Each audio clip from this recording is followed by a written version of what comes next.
This episode is sponsored by State Farm. Choices are great. Like with your podcasts, you get to choose what you want to listen to.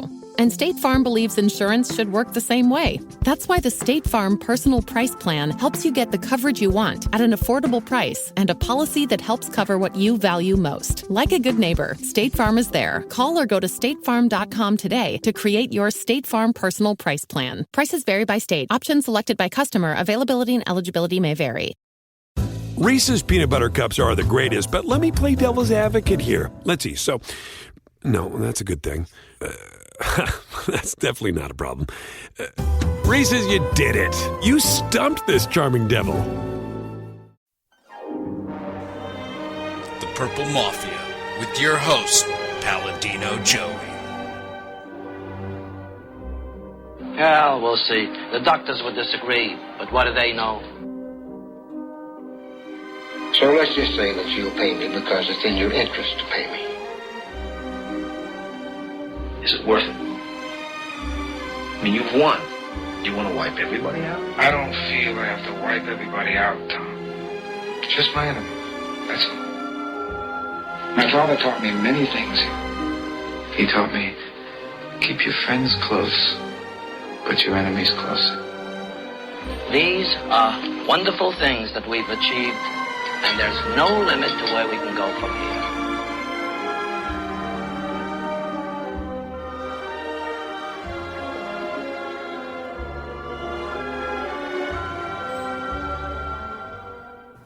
Welcome to the family here on Purple Mafia. Episode number 70 has finally arrived.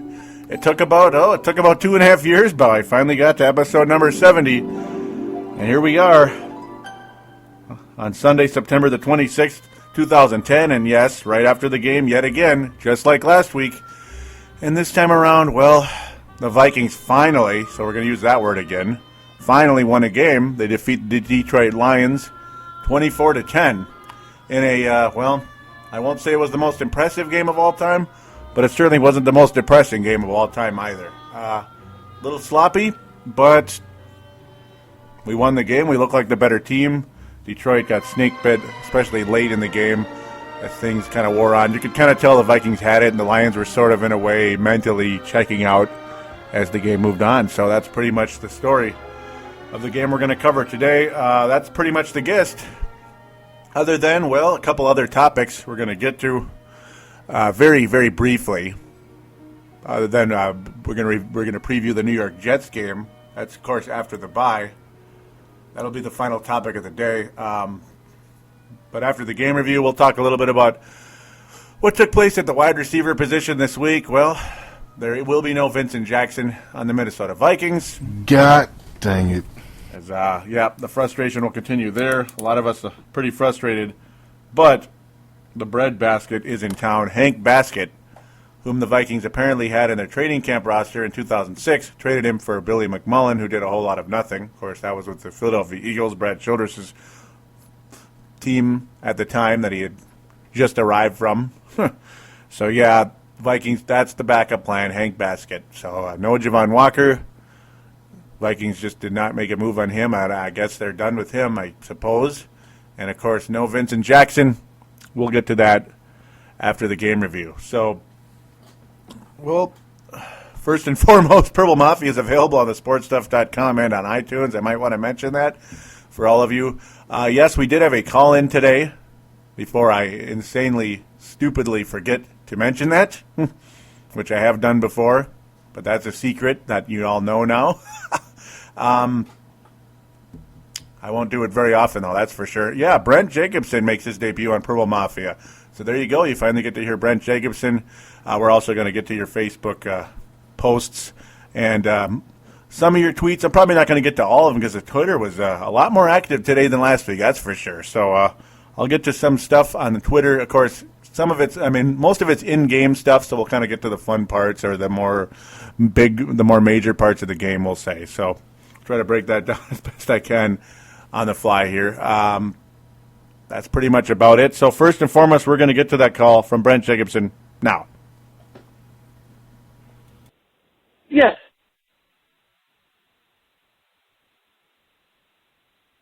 Brent, your old friend Brent here. Rumor circulating today, Thursday the 23rd, that PA's White Horse might be retiring mid-season. Don't believe one word of it, but if that's the case, wheels on the bus are falling off. What was I going to say? Brett looked old against Miami. I just hope that the addition of Basket and the forthcoming bye week will help get the team back on the road. Otherwise, we're probably looking at a top 10 draft pick. Stay cool, Joey. Keep the good work with Purple Mafia. I'm out. And I thank you for that call, Brent. Great to hear from you finally on the show. Great to hear from you. Do keep calling in, by the way. Got to a couple topics there. The audio's a little funky, but hey, that's perfectly fine. By the way, folks, the call-in line is 209-736-7877, 209-736-7877. Yeah, I mean, I understand partially because, shucks, I mean, you have to pretty much call from a cell phone or from Skype to really call that number if you're, because it's generally a long-distance number, and most people don't have long-distance on a ground phone. So it's just one of those things. Sometimes audio is a little funky, and that's how it goes. So, yeah, that interesting little bit that you got to, Brent, about Favre retiring midseason. Yeah, that's definitely not going to happen, though. There was a point. I was wondering that also. It was floating around on Yahoo because there was like an article on Yahoo last week, right around Monday-ish, maybe Sunday night, Monday, Tuesday-ish, whatever it was, talking about how, you know, they might actually move Favre to the bench if he continues to play so poorly. And Favre wasn't still great today either. He was a little better than last week, a little bit. He did get 2 more interceptions, could have been about 4. We'll get to that shortly as we get into the tweets, because that's kind of when it's more like in-game stuff. But no, if Favre were to, let's just say if Favre were to get benched, he would quit. I guarantee you Brett Favre would quit if he were benched for Tavares Jackson. There is no chance in hell Brett Favre would continue playing. But at the same time, I don't think that'll happen. Because essentially moving Favre to the bench is ending his career. He's done. You are giving up on the season. It's all over. Tavares Jackson is not the kind of guy that can lead this team. I will continue to say that. If he can't go again, if he's that bad against the first-team defenses in the preseason, like Brad Childress is saying, well, he was going against the first team. Sage Rosenfels is going against second and third string defenses, so it's kind of bloated his numbers a little bit. But if you can't get better production against first team defenses from Tavares Jackson, then he can't play because you're playing against first team defenses in the NFL. Wouldn't that be safe to say in the regular season? So yeah. Anyhow, yeah, I agree with you, Brent, that there's no way that Brett's going to just walk away like that. Favre has definitely looked old most of the year thus far. Still does. He still looks. I don't know. The word people keep saying is rusty. You know what? I hope to God that's all it is. But honestly, I'm not sure if it's rust or what it is. It's not the best. It's not the most fluent I've seen Brett Favre play. That's for sure. Frank Basket, will he help? Well, I hope so. And yeah, if the Vikings did lose today, we are screwed. There's no doubt about it. Frank Basket. Did I call him that? Hank Basket. Yeah, he looks okay out there. Nothing special though. He's just another role player, really. He's just another Greg Williams. He's like another taller Greg Lewis. Excuse me, Greg Williams. Oh, don't remind me of that name. New Orleans Saints defensive coordinator. Yeah, worst memory ever. But no, yeah. The Vikings did lose this game. Of course they're screwed. There's no doubt about it. All we can do is hope that this was a building block. It was nice to see Favre kind of wake up a bit when the Vikings defensive line got in a fight with Sean Hill and some of the Lions offensive line. That was kind of fun to see. It was certainly entertaining. We'll leave it at that. And Favre looked awfully revved up. So thanks for the call, Brent. absolutely, and you're more than welcome to rejoin again. And of course, he posts quite a bit on the Facebook group. Used to post on Twitter too, but not lately. But of course, that's up to you. The Facebook group is a lot of fun as well. We're going to continue with all this racket going on here. I apologize. That's pretty much the deal there. So let's get to the game review before I spend too much time rambling. Not certainly the greatest start to the game, that's for sure. It was just yet another game where the Vikings came out sputtering really offensively. The defense continuing to look excellent. It really does. The defense has been excellent for the Vikings the entire season. That's right. They gave up 14 points in the opening week, 14 points in the second week, and 10 in the third week. And this is a Detroit Lions team that showed some serious offensive prowess against the Bears and the Philadelphia Eagles, especially the Philadelphia Eagles last week. Javid Best, as I'm going to mention multiple times in this show. In fact, I'll just say it right now, pretty much. I mean, I don't really need to mention it a billion times because it's in all my tweets real time here. Yeah, he can catch and run and all that, but he's not good on the ground yet. He's just not. I don't know how good he is going to be on the ground. Though I will say, at very least, he'd make a hell of a third down running back. Yeah, I think he'd a better, and I still also am going to continue to say he's going to be a better running back in the NFL than Toby Gerhart. He is. He is going to be a better running back in the NFL than Toby Gerhart. Though, another thing that Paul Allen constantly brings up, and he's right, it wasn't just Javid Best versus Toby Gerhart. It's Toby Gerhart and Chris Cook against Javid Best, and Chris Cook looks like a very nice player for the Vikings. Very happy with that, indeed. Favre definitely out of the gate, a fairly rusty again. Though the first quarter was just a 7-7 game, really. Detroit did eventually get the lead in this one. Nothing really special, though. This was not the most exciting game to watch. It really wasn't. But the good news was Vikings did stop the Detroit Lions on their first drive. And on Brett Favre's first pass of the entire game, it was a first down pass, which was, hey, that was a start. But then, like clockwork, Sullivan goes down. Yeah. Sullivan goes down right away, unfortunately, with a calf. Not sure what's going on with that, unfortunately, though it was mentioned that it was the other calf, not the calf that held him out most of the preseason in the training camp when you saw a lot of John Cooper in there, and even Anthony Herrera. Adrian Peterson and the Vikings offense just sputtered in the beginning. Brett Favre and the whole offense still continuing to not be on the same page. Peterson ran forward. The ball was behind him, and that was the end of that. The end of the first drive, unfortunately, for both teams got nowhere. The good news was, was great. Greg Camarillo, I was mentioning how this guy is not a great punt returner. He's really not. No speed at all. Well, yeah, he got a nice return. Oh, but there's an illegal block. Yeah, that was the first of two when Camarillo actually looked like a competent punt returner. Yeah, he can catch. That's the important part. You don't want the turnover, but it'd be nice to actually gain a few yards as well. It would help. Maybe that's why the field position has been so awful for the Vikings the first 2 weeks of the year to this point. It just seemed like all the Vikings were doing offensively was gaining 3 or 4 yards and pretty much having to punt. But then Bernard Berrien, there is a use of Bernard Berrien, and it happened twice today. He drew a penalty that ended up getting a first down for us. When Bernard Berrien's covered, you know what he needs to do? Just flop, I guess. I guess that's the next thing for Bernard Berrien. Since he's not going to catch the ball, might as well flop. It must have been pass interference on the defense, so we'll take it. We'll take it.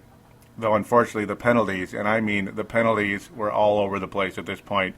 Sure, the Lions had tons of penalties, but so did the Vikings, and it killed our offense. It just didn't look great at all.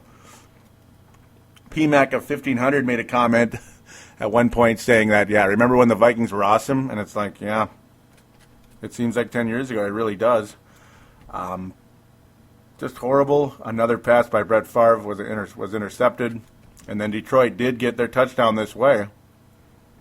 It was just a nasty pass intercepted by Detroit Lions defensive lineman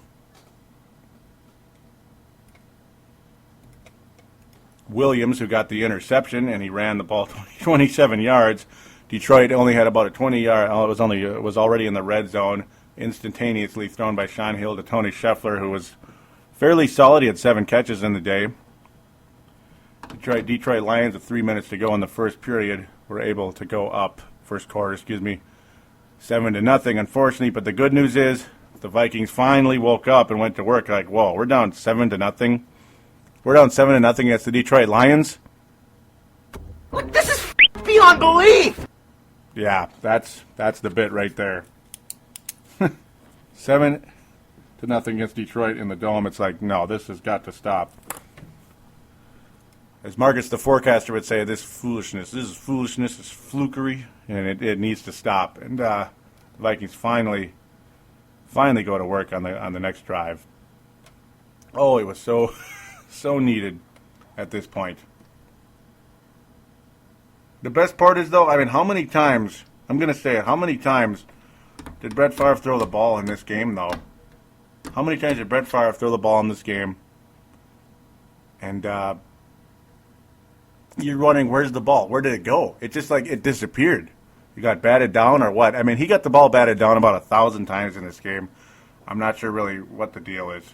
I'm really not sure. I'm just not. The next drive actually was not the touchdown. It was another fairly weak drive. Another very weak drive. I was saying the ball disappeared. Vikings did have to punt. This was the drive after the interception. Though the Vikings defense, again, phenomenal the whole game. But the Detroit Lions did what the Vikings tended to do a lot at times in previous years. They fumbled the punt. Chad Greenway was able to recover it, thank God. And then on the exact next play, Brett Favre pants on the ground to Percy Harvin for a touchdown. And there it is, folks. There it is right there. What was I talking about last week? Now, it wasn't like a deep pass, but deep enough. We're talking about, 25 yards or so. That's deep enough, frankly. Percy Harvin was wide open up the middle. Wide open up the middle. That's when you throw deep to Percy Harvin. That's it. And there it was. There's your touchdown. The Vikings tie the game. Got it like that. Kelvin Johnson looked athletic, but really, overall, fairly ineffective in this game overall. He looks like a dangerous guy, but not much. He did get 6 catches, but only 56 yards. Nothing majorly special. I kind of like Pettigrew a little bit, but even he's nothing great. Detroit's offense was certainly not the same in this game at all. Look at Javid Best. He only got 2 catches for 13 yards. What did he have last week? 9 catches for 154? Boy, what a far cry from last week. That is for darn sure. Absolutely for sure.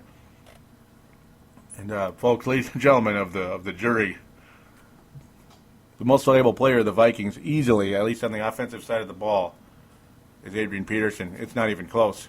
But defensively, it's been a wonderful team effort for the Vikings. Indeed, Hussein Abdullah was able to break up a pass, almost had an interception for the second week of the row. Very cool indeed. We talked about with Matt Emer. This is the first tweet to me from Matt Emer. This was Matt Emer, of course, from England. He was saying, yep, that was Favre's 499th touchdown pass, the one to Percy Harvin. Well, guess what, folks? We talked about it over and over throughout the game. About, okay, where's let's get number 500 now. Well, it never came. That was it. That's because Adrian Peterson was the guy that got the next 2 touchdowns for Minnesota. We'll take it. We will absolutely take it.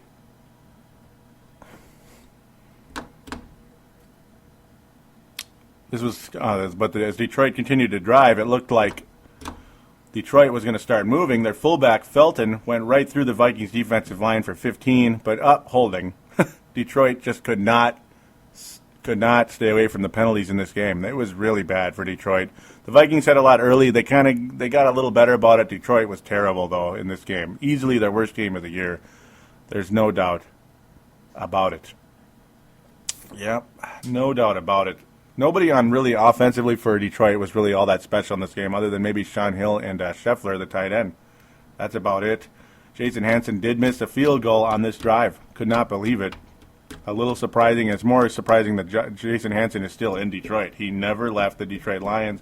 And I guess at this stage of his career, you might as well stay there because it's just one of those things. You've been there forever, so I guess stay there. It's unfortunate a guy that good, though, will not be getting a ring, as it's pretty safe to say that, the way Detroit has played throughout the last decade plus. And then Vikings guy was able to, jumped in and was making fun of Jared Allen a bit, saying about how, is Jared Allen playing on the Vikings or not? And my response to him was, it's hard to say. Jared Allen seems to show up on random weeks. That's about it, though. It really is. As Matt Emer and I continue to talk about the 500th touchdown, we'll leave it at that. Very crazy. Favre was hitting the head on the next drive. Next drive was kind of more of a struggle. Hitting the head on a play. He fumbled the ball, but luckily it was roughing the passer because, you're not really supposed to have a blow to the head of the quarterback, and that didn't sound good the way I just worded that. We'll leave it as it stands. But that's how the ref says it, too. Again, that doesn't sound good, but that's about it. Very, very crazy. Very, very crazy, though. That play certainly helped the Minnesota Vikings because this was a scoring drive.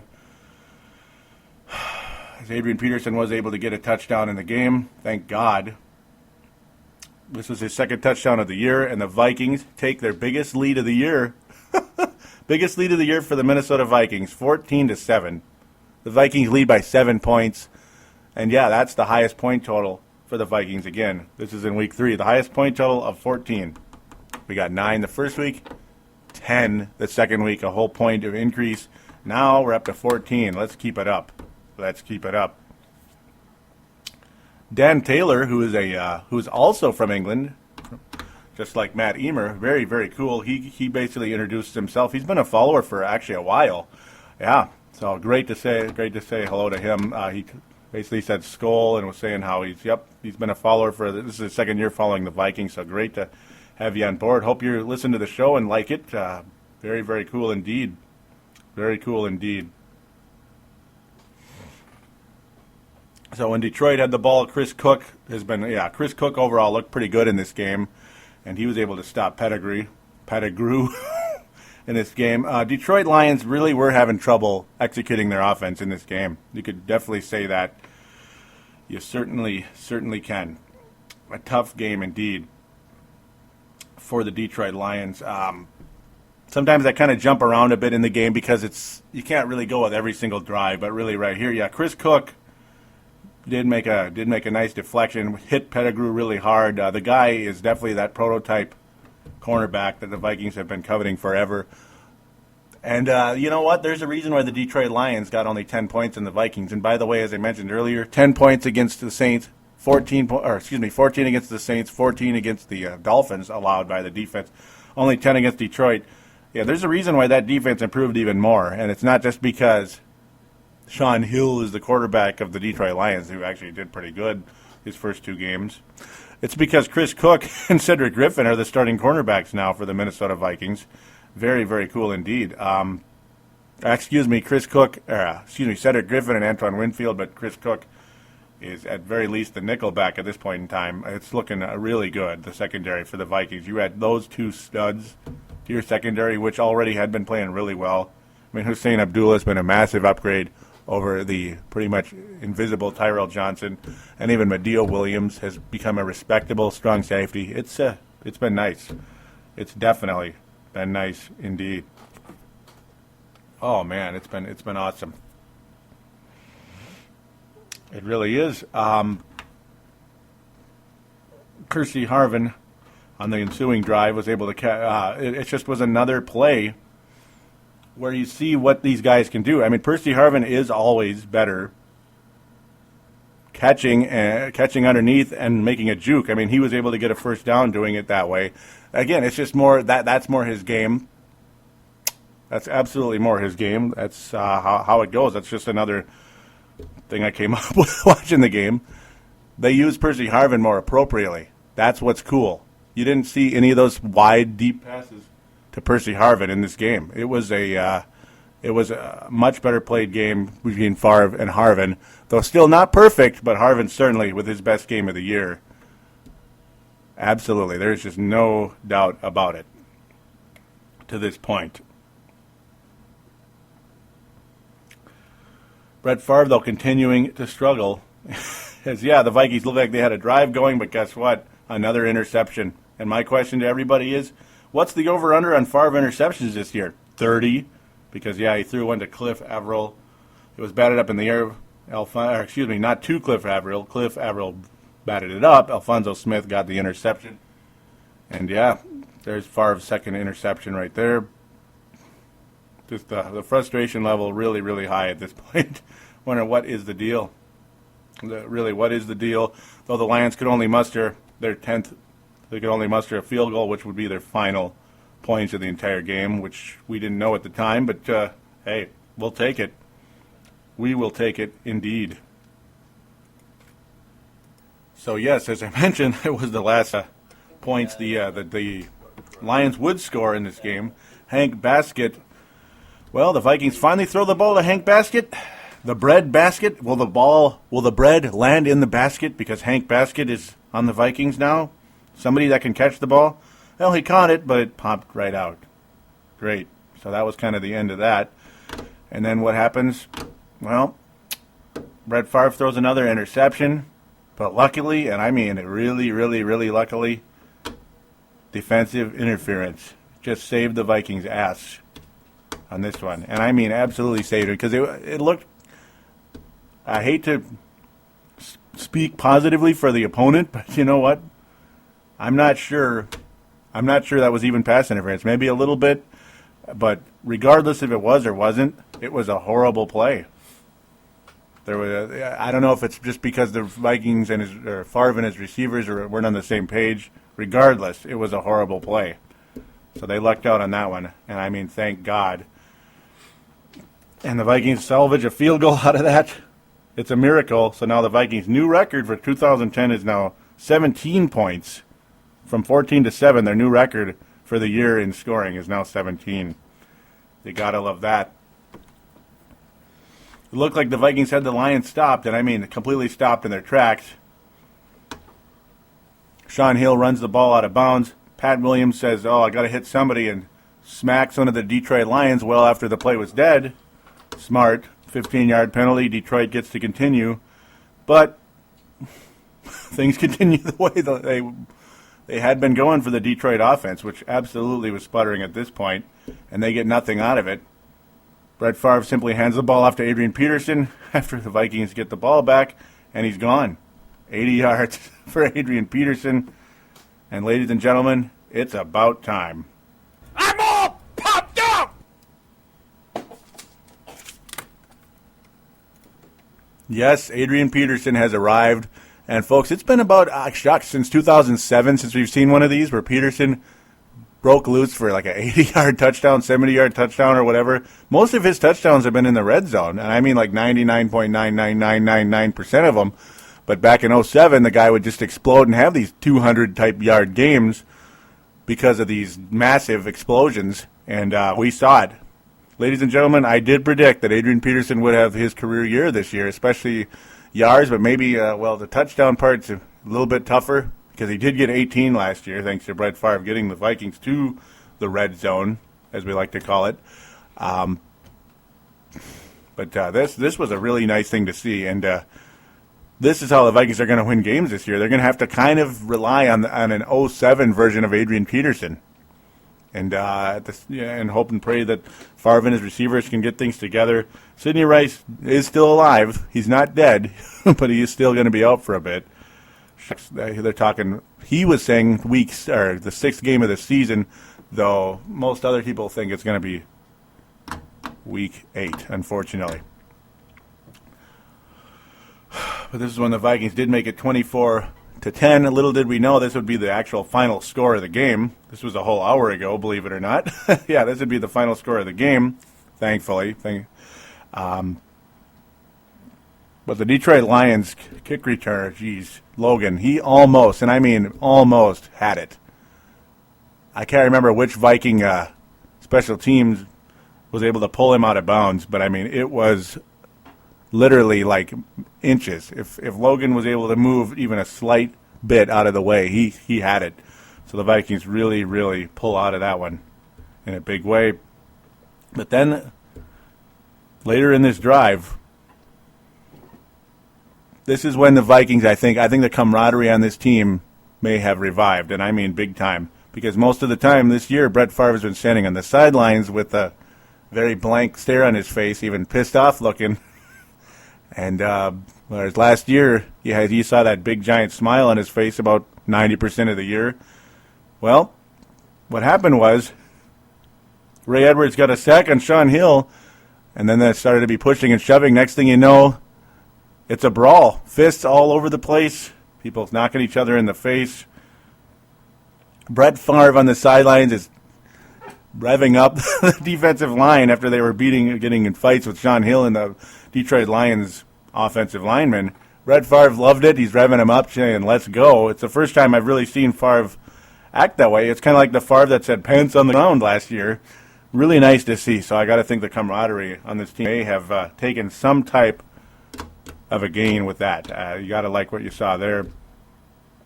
You really got to like what you saw there. The best part is also the next drive, Bernard Berrien drew another penalty. How about that? Though a really ticky-tack call on this one. And I mean really ticky-tack. I didn't see anything really happen. I really didn't see it happen. It looked like Berrien just fell, but we'll take it yet again. The second penalty Bernard Berrien drew in this game. So I guess there is a use for him after all. I guess there is. Favre then started to get creative, I guess you can call it in a way, trying to throw the ball deep to Bernard Berrien and Hank Baskett. Neither one of them were completions, unfortunately. It's not that the Detroit defense was great, but there just wasn't really there just was no play to be had. We'll leave it at that. There was no play to be had. Matt Emer commenting about how, at least we got something from Bernard Berrien. At least he can do something. And indeed, he can, finally. You got to like what you saw there. I saw a clipping call for the first time since I don't know when. This was, of course, Ryan Cook, one of the worst linemen in Viking history on the offensive side of the ball. We'll take it, right? Well, not really, because Adrian Peterson had exploded up the middle on a play that he almost injured himself. At this point, it's like take him out, but the Vikings did not take him out. Very strange indeed there. So that play was called back. Favre then looked like Favre of last year, at least for one play, as he threaded the needle to Baskett. Hank Baskett, a perfect pass in coverage. This was in coverage, but it was a perfect pass to Hank Baskett, his first catch as a Viking. And that was probably the best throw by Brett Favre all year. And I mean it wholeheartedly. Toby Gerhart. Toby Gerhart, folks. A lot of people were excited about Toby Gerhart because what's one of his specialties? He can hang on to the ball. Or so they said in college he could hang on to the ball. So in his third game of his career, he already has a fumble. He ran up the middle, looked like a nice gain up, but the ball's gone. Great. Gotta like what we saw there. Detroit then tried to make what looked like some type of an impressive drive, but it never happened. It ended up being an interception. Sean Hill just absolutely off late in this game. I mean, he was absolutely snake bit as things continue. It looked like there was a hit, though. There was a hit in this drive. Some people thought it was ticky-tack. Brent Jacobson did a little bit. We were kind of texting during the game. It was another high-low. I mean, it looked like what happened to Brett Favre, actually, in a way. Not nearly as severe, but it kind of reminded me of a little bit. And that was a roughing the passer. That was about the extent of how things were going with Detroit there. That was about the most positive thing in a way. They were able to get an extra 15 yards on that drive, but unfortunately it ended with an interception in the end zone to Ben Lieber. At that point, I thought the game was over, but technically it wasn't, I guess. Detroit Lions did have one more opportunity to go down the field, And they did. They actually looked pretty good, but then it ended the same way this time. A really nice interception by Antoine Winfield. He was batted up in the air, and Antoine Winfield, nice to see him back and healthy, despite the fact he's 33 or 34 years old already. Yeah, a game-icing interception. And, yeah, I honestly did feel a little bad for Sean Hill because he played fairly well for a guy that is not really known as a big-time quarterback in this league. And it was a very solid effort, I thought, by Sean Hill, believe it or not. But overall, the Detroit offense, certainly not what you saw in the previous 2 weeks. Javid Best, though, his running was about the same as it was in the previous weeks. His running game it's not really there yet. Yeah, he had 76 yards on the ground, but he rushed the ball about 28 times. He rushed it only 7 this week. The same yards per carry, about 3.5. Yeah, far cry from Adrian Peterson, who only rushed the ball 23 times. That's actually kind of low for a star running back, wouldn't you say? 160 yards on the ground, including that 80-yard scamper to pay dirt. 2 touchdowns in the game. Adrian Peterson of 07 has returned. Yeah, the one that looked like the next, absolute superstar in this league. Percy Harvin, easily his best game this season as well. 6 catches, 62 yards, and that 24-yard touchdown. Adrian Peterson, another solid day as a receiving back. This time he had 5 more receptions, 30 yards. The guy is really becoming a solid receiving back for the Vikings, and that's something that we were begging for the previous 3 years from Adrian Peterson, and there it is. There it is. You gotta like what you're seeing there. Not the most exciting game, not the best played game of all time, but you know what? Regardless of if it's the Lions, regardless if it's the Saints, the Dallas Cowboys, the Philadelphia Eagles, or who knows, a win is a win, and the Vikings needed this win like they needed to breathe. And they got it. That is what counts. So I'm going to take a quick break. We're going to get a little bit into Vincent Jackson, and we're going to preview the New York Jets briefly right after this.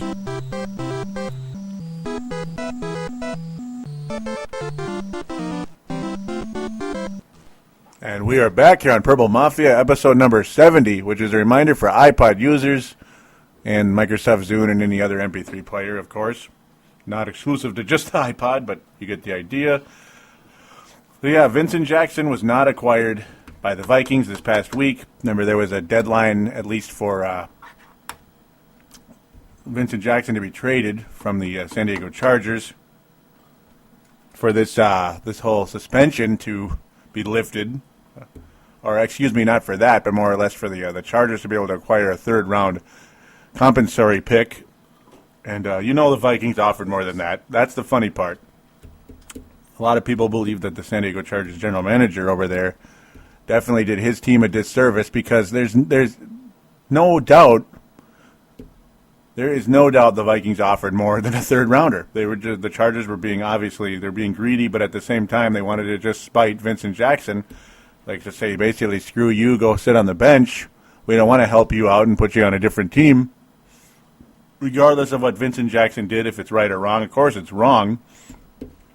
This drinking and driving thing is not a good thing, but of course, Jared Allen cleaned up his pretty much cleaned up his record, I guess we can say.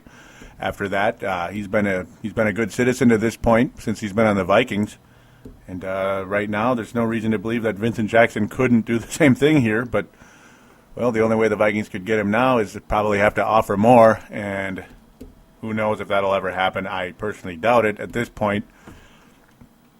The one thing, though, that a lot of us need to remember, including myself, yes, Vincent Jackson is better than what the Vikings have, especially right now without Sidney Rice. Yes, at 6'5", 230, he's a massive target for Brett Favre to throw the ball to, and that's only a good thing.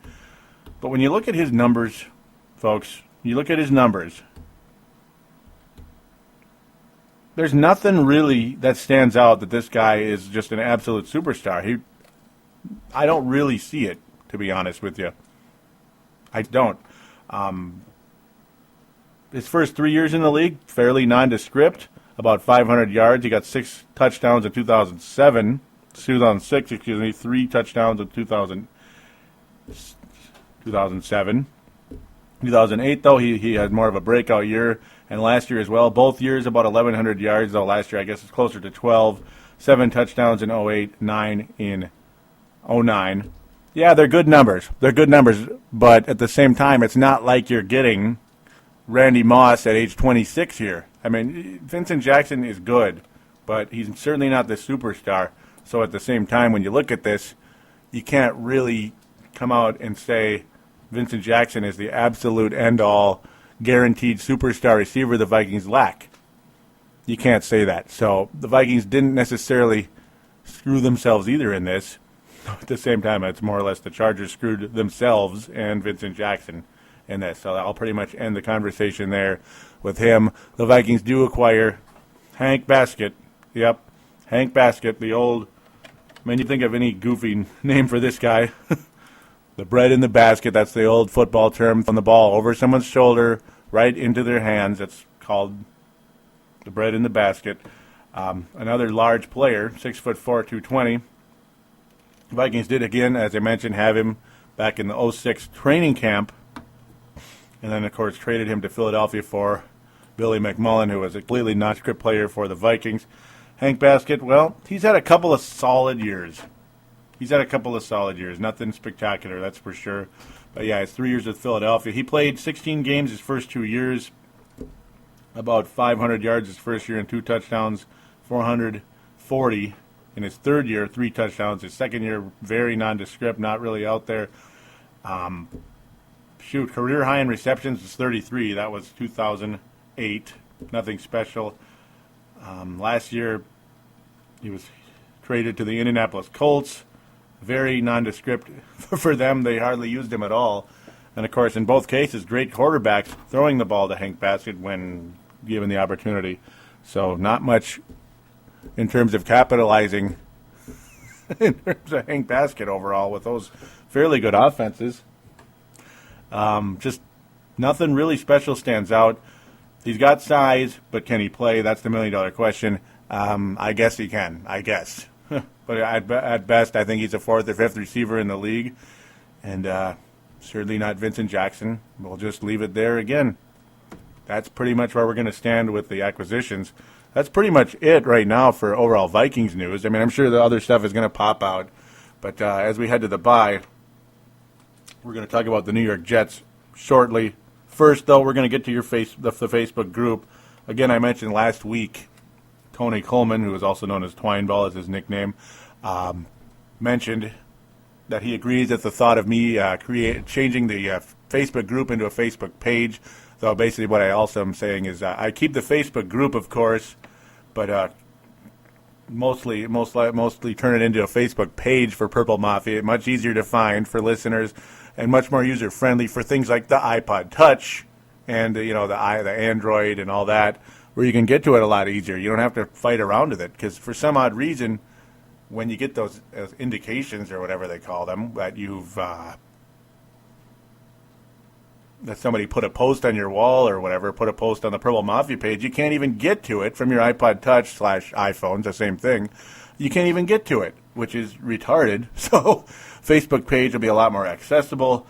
Farzine Vasugian, head, I keep calling him head, host of the Chief Zone, he has a lot of likes, I guess we'll call it. That's what they call it when you join a Facebook page.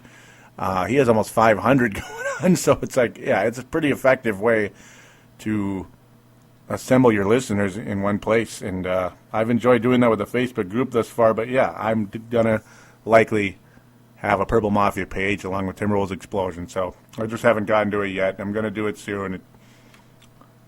It'll look pretty much the same as the Facebook group for Purple Mafia. There's not really any reason for a change, though. Those of you out there are more than welcome to post any type of photos up there, as long as they're Vikings related. That'd be a lot more appropriate and a lot more, yeah. Let's just say it would make more sense. So we'll leave things there. Lots of rants about the Minnesota Vikings last week against the Miami Dolphins. Very, very hard to accept. Yep, they was talking about Percy Harvin, how he had to go for an MRI. I mean, you got to like how Percy Harvin responded, though. Sebastian Ball's mentioning that last week.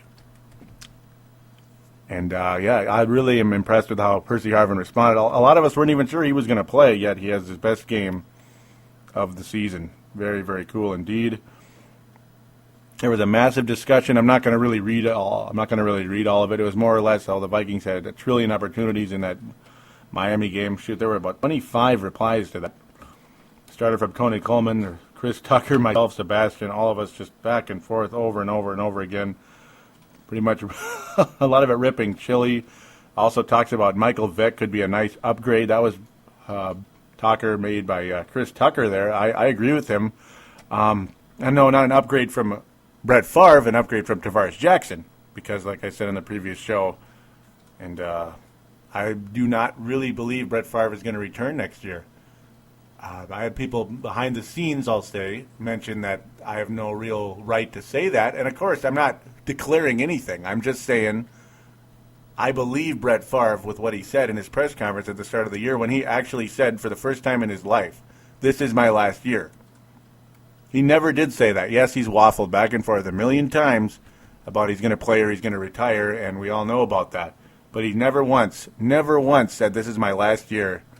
And you can just kind of tell from Brett Favre's facial expressions that the itch has been scratched, folks, or it's in the process of it, we'll say. He's the itch to play has been scratched. It's getting to that point, or it will be by the end of the year, we'll say.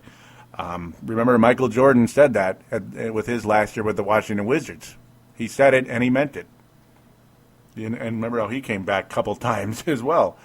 I think Brett Favre is playing in his last year, so it's more or less make the most of it while you can, because you never know who the quarterback will be next year. Would I take Michael Vick as a replacement next year? Absolutely. I'm very happy with how Michael Vick plays. I'm pleased with Michael Vick with how he has shaken the rust off from all that foolishness, being in prison with what took place. He has absolutely shaking it off, and he is looking like a legitimate quarterback, actually a much smarter quarterback than he was when he went away. So I would at very least consider Michael Vick to be a part of things here. I would. And, of course, being in the same system, at least a very similar system under Andy Reid, if he's successful in that system, I got to think he'll be successful here with Brad Childress. Same system. So there you go. It's as simple as that. I do like it. I do like it indeed. Chris Tucker responding about that afterward. What he said about Michael Vick there. He said, no, the old man is Favre. Forget Childress. I can't stand him. Plus, I was listening to an interview on ESPN Radio with Jared Allen, and he said that Favre has been watching tons of video. Tons of video since the Miami loss, and is super focused on getting this turned around. Good to hear. Yeah, I mean, Favre still looked like a mess, but at the same time, it looks like the chemistry has certainly been building with Percy Harvin. Not really much anybody else, but Percy Harvin. We'll take it.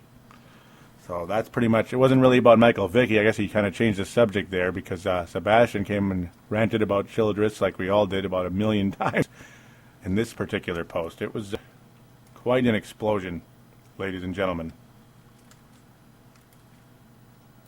And yes, now we get to the actual post by Coleman about the page. This is how he says it. Hey, Joey, just listen to this week's show. You should definitely switch from a Facebook group to a page. Groups aren't viewable on Facebook Mobile, so I can't keep up on the group on my iPod Touch. If it was a page, I could. Yeah. And he also responds to what I said. In general, groups are kind of going by the wayside since pages do the job of both a group and a profile pretty much. I know I'd like to see the switch, and so thanks for the endorsement there, the idea there. I do think it's going to happen because, first and foremost, it's a hell of a lot easier to find a page when I can simply say facebook.com/Purple Mafia Show. Done.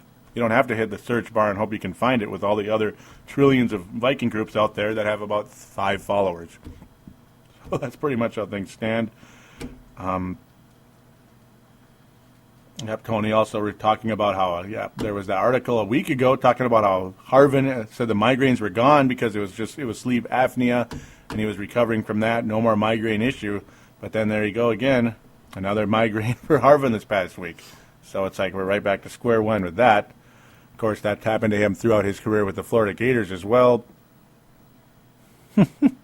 And there it is. There's where Brent Jacobson came up with with his call as well. The Onion, talking about how Brett Favre apparently undecided if he will return to the Vikings this season. That's pretty funny, mostly because of how he played this year so far. My response to that is, yeah, at the time, it's like, yeah, we're still waiting for him to return, and he sort of did today. Sort of. Not really. Sort of. Now you get to the very end here. Tony Coleman says, as glad as I am to have this win, the Vikes didn't do anything extraordinary here. This is the way we should play against Detroit. Skol. So, yeah, my simple response is, we'll take it. I mean, it's all we can do is take it at this point. It's a building block. Nothing about it really was amazing. No, the only extraordinary thing I got to say, though, is that people might be missing out on, no, I'm sure they're not, Adrian Peterson. He was extraordinary today, no doubt about it. Not the whole game, but in general, he has been far and away the offensive MVP for this team. It's not even close. And the best part is, when team defenses are knowing the Vikings receivers are struggling, and I mean struggling in a big way. Brett Favre is struggling and frustrated and probably mentally drained right now with how things are going with the receivers. Defenses know the Vikings are going to run the ball. Defenses know Adrian Peterson is the top threat. Yet he's still getting 150, 160-yard games. And today, of course, multiple touchdowns. That's pretty damn cool. Pretty damn cool that he's still able to do that.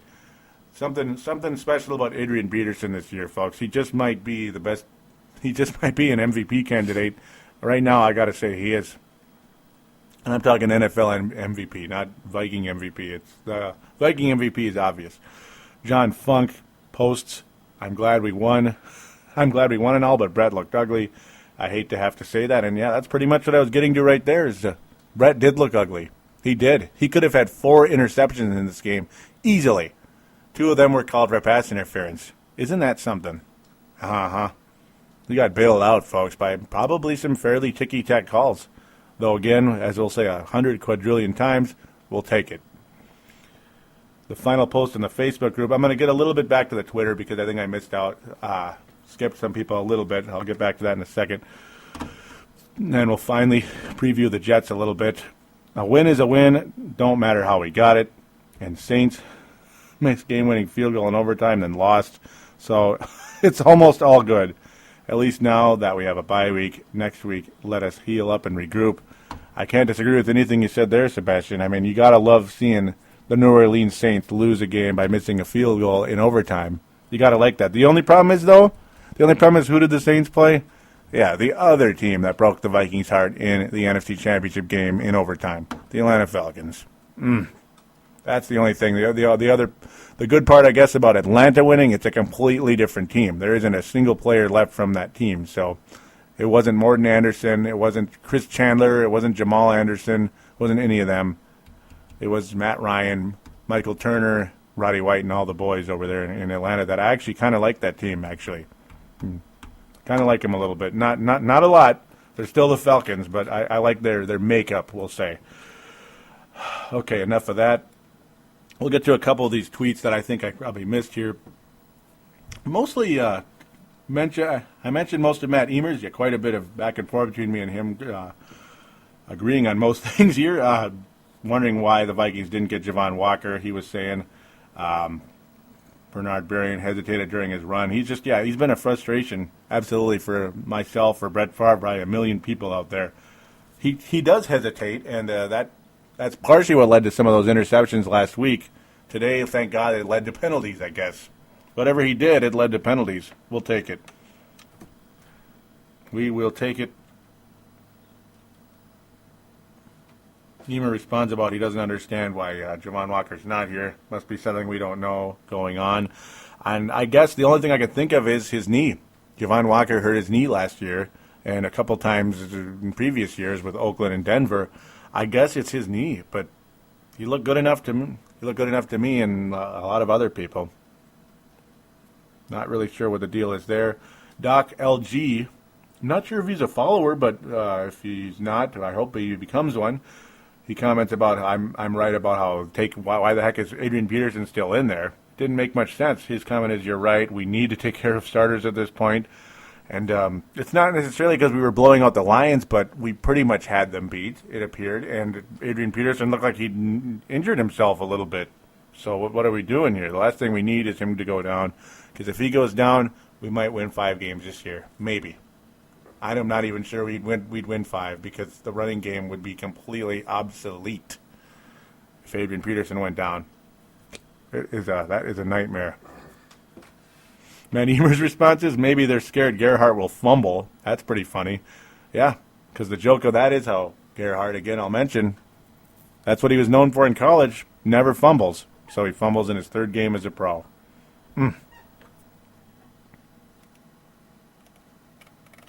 Dan Taylor introduces himself earlier. I'm not sure why I'm not finding it. Oh, yeah, he's at Skull, excuse me. He's another follower from England, so I'll take that I'll take it. I love it. Nice to meet you, Dan Taylor. I know you've been a follower for a little while, but I may have missed you on there. It's probably the first time you responded to me. How awesome are we? We can beat the Lions, Dan Taylor says. And yeah, it's a start. That's the one thing. It's a start. We'll take it, I guess, at this point. Matt Emer says, LOL, this is AP's team now, no doubt about it. I'm off now. Chat soon, man. So, yep, I agree with him there. It is AP's team. It's not even close. Dan Taylor with a couple of final tweets here. I'll be listening for the champagne corks on Purple Mafia. And proof that he's a listener. Probably did listen last year as well from what he was saying. 2nd year following the Vikings. And his final tweet is, and to cap off the day, the Saints lose by a field goal in overtime. My first game day wearing my jersey has been good. Yes, Viking fans hate the New Orleans Saints because of what took place last year. And you know what? I think it's going to happen. I think it's going to be that way for all time because of what took place last year. That there is a crime scene in the Superdome, folks, as far as I'm concerned. The Vikings should have won that game about 5 times at least. And yep, well, I'm going to try to pump some champagne, I guess. Try to make some kind of noise. There, I guess there's your popping of champagne. Oh, I wish I had something like that right now, but there you go, Dan. Thanks again for that. And, yep, we'll hope and pray for a victory next week against the New York Jets. So we're going to briefly preview them right now. And, well, when the Vikings do play the Jets, this will be easily the toughest test of the year. So things don't get much easier 2 weeks from now. Now, again, real quick, there will be a bye week next week. Most likely there will not be a Purple Mafia unless maybe it's a short half-hour show because something breaks in the news. Something like really maybe it's worthy to do a show. Otherwise, I'm going to take a break next week from Purple Mafia during the bye week. I tend to enjoy the little week off from it just because I can kind of get my bearings and really go for the run the rest of the year if possible. Unfortunately, though, that'll get interrupted again in November. I'll mention that at the very end of the show here. So, yeah, heading to New York, it's not a good thing. It's just not. The Jets barely, and I mean barely, lost to the Baltimore Ravens. Though they did lose at home to the Baltimore Ravens, a very impressive victory for them, for the Ravens. 10-9. The Jets' offense sputtered mightily. Right now, LaDainian Tomlinson appears to be the better running back, as Sean Green has struggled mightily thus far this season. Nothing much going on.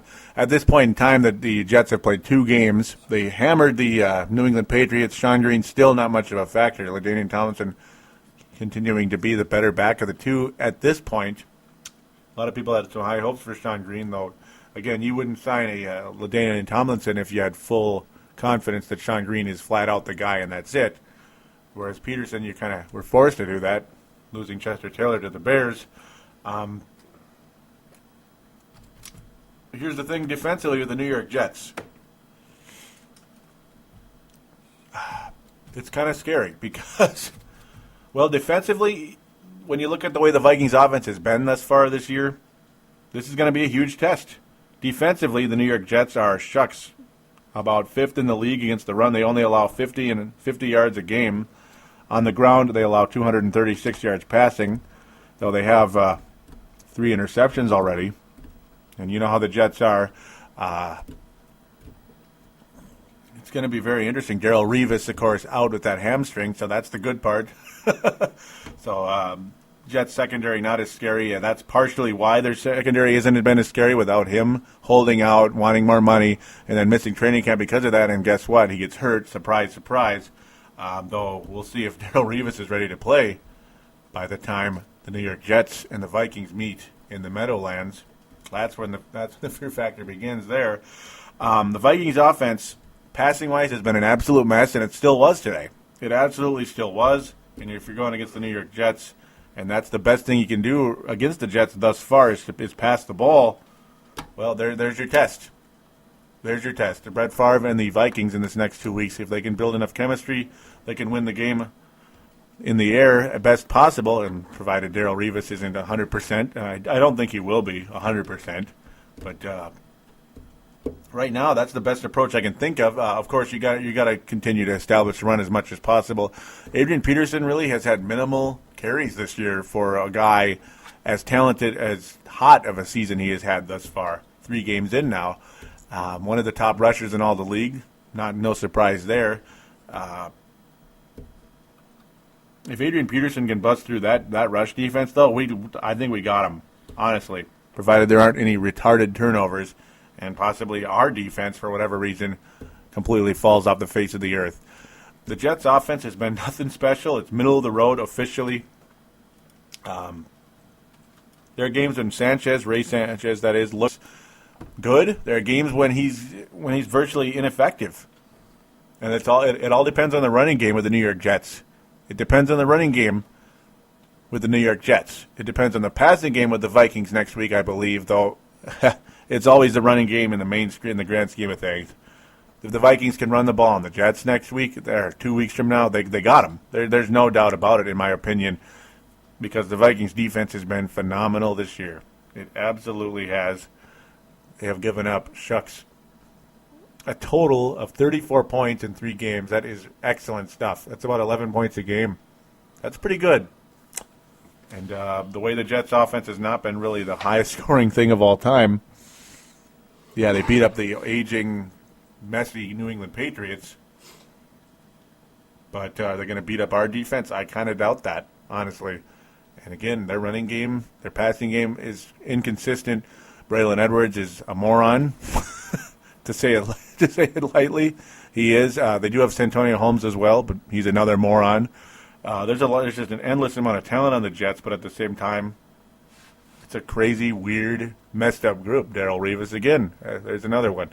It's a group of players that are incredibly talented that could be the best team in football if they wanted to be, but will they ever all be on the same page? Will they ever eliminate off-field distractions? That's the million-dollar question with these New York Jets, the Jets, Jets. Are they going to be that against the Vikings in 2 weeks? We'll see. Call me a dork, but right now I'm not sure I can even really pick a winner in this game because I'm not sure what team on either side is going to show up. It's so hard to predict. The Jets are playing the Miami Dolphins tomorrow night, Monday Night Football. That is going to be a really cool game. That's definitely a better way to gauge what's going to happen with the Jets because obviously the Dolphins defeated the Vikings in the Dome. If the Jets come out and thrash the Dolphins, well, makes you wonder then. Makes you wonder what kind of trouble the Vikings are in. If the Dolphins go out and beat them, though, then wow, Dolphins really are a good team. And Vikings have I got to think, have somewhat of a better chance to beat the Jets in the Meadowlands.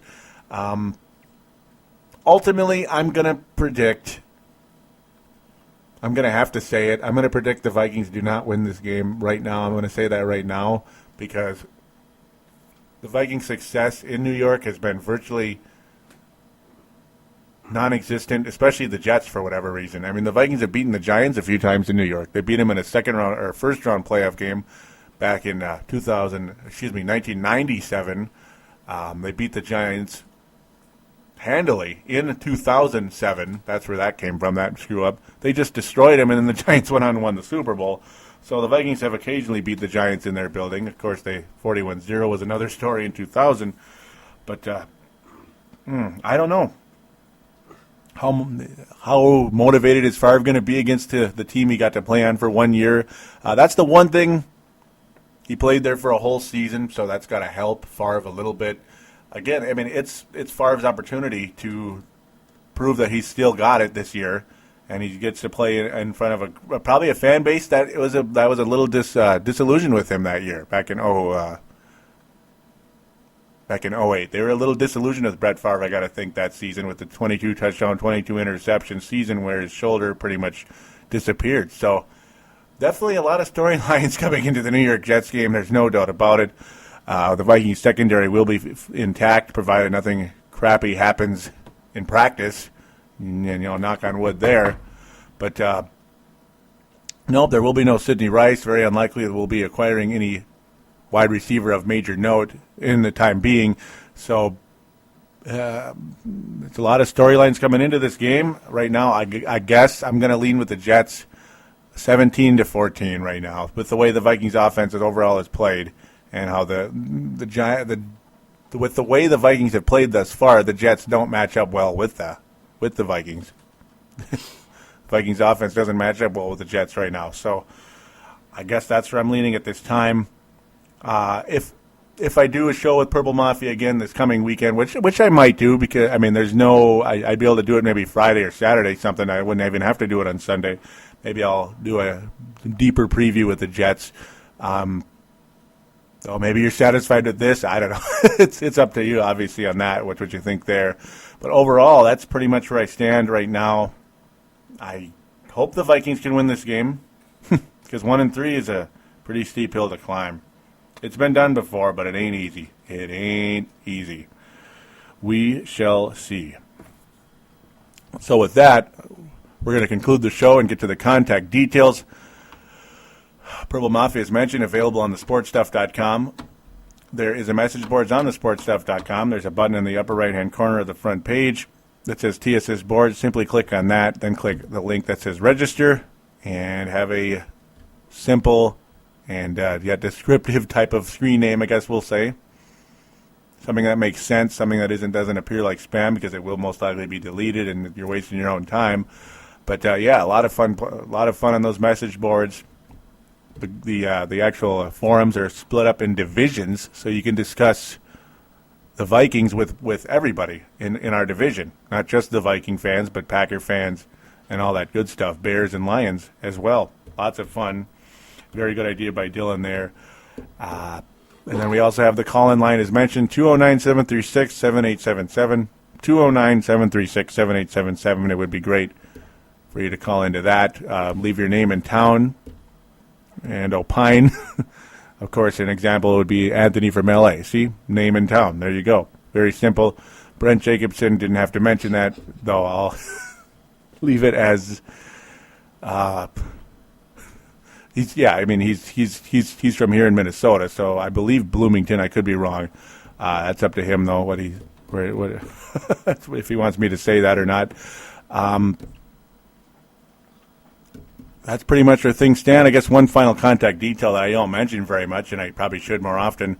You can email me also, paladinolive@yahoo.com, paladinolive@yahoo.com. I didn't even actually mention the Twitter website. It's twitter.com/Purple Mafia Show, twitter.com/Purple Mafia Show. Do give me a follow. It's been a fun week on there this week. And, of course, the Facebook group. Simply click in the search bar, type in Minnesota Vikings, or Purple Mafia Minnesota Vikings. Simply type those in and you'll find it most likely. Again, the likelihood of a Purple Mafia page is coming up very soon, and I will put a link on the Facebook group when that does occur. And, of course, I'll announce it on the show as well. So until then, until possibly 2 weeks from now, well, hope for the best, hope for no freak injuries in practice, and that this team, this offense especially, but this team in general, can get some chemistry building from this Detroit victory, and we can move on into the Meadowlands and beat them. Until then, take care.